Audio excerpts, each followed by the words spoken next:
مذہبی تعصب.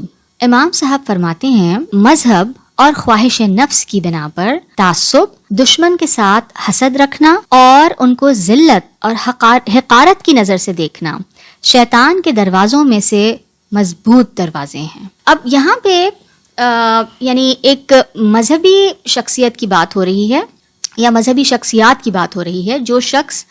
جو لوگ یعنی مذہب کی یا دین کی تبلیغ اور اس کی اشاعت میں جو مصروف ہیں، سرگرم ہیں، یعنی ان کا یہ ایک طرح سے پروفیشن ہے. انہوں نے اپنی زندگی کو اس کام کے لیے ڈیڈیکیٹ کیا ہوا ہے.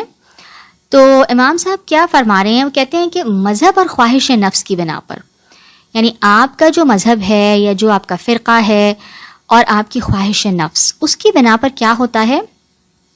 ایک تعصب پیدا ہو جاتا ہے دیگر مذاہب کے خلاف، اینڈ دوسرے فرقوں کے خلاف بھی ایک تعصب پیدا ہو جاتا ہے، ایک پریجڈس ہو جاتا ہے. دشمن کے ساتھ حسد رکھا جاتا ہے، اور پھر کیا ہوتا ہے؟ ان کو ذلت اور حقارت کی نظر سے دیکھنا.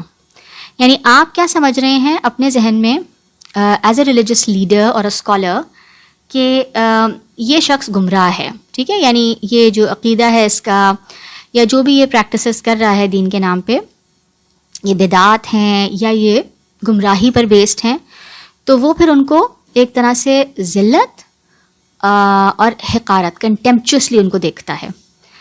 یہ جو عمل ہے یہ شیطان کے دروازوں میں سے ایک مضبوط دروازہ ہے، کیونکہ آپ بیسکلی کر کیا رہے ہیں؟ آپ کر تو دین کا کام رہے ہیں، اور آپ کمپلیٹلی یعنی ایک بہت نیکی کا کام ہے، ٹھیک ہے نا؟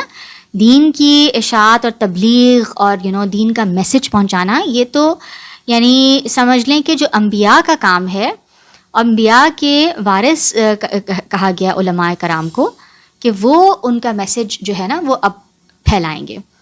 تو اتنا یعنی اچھا ایک منصب اور ایک آپ کو اسٹیٹس سوسائٹی میں ملا ہوا ہے، لیکن اس کام کو کرتے کرتے شیطان آپ کے ساتھ کیا دھوکہ کرتا ہے یا آپ کو کس چیز کی طرف لے جاتا ہے؟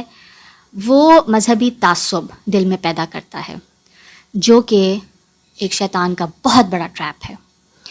یہ وہ افعال، آگے لکھتے ہیں امام صاحب، یہ وہ افعال اور آفتیں ہیں، یعنی یہ ایک آفت سے کم نہیں ہے، جو عابدوں یعنی نیک انسانوں کو اور فاسقوں جو گنہگار ہیں ان سب کو ہلاک کر دیتے ہیں. چاہے کوئی کتنا ہی نیک ہو، وہ بھی اسی طرح ہلاک ہوگا جیسے گنہگار.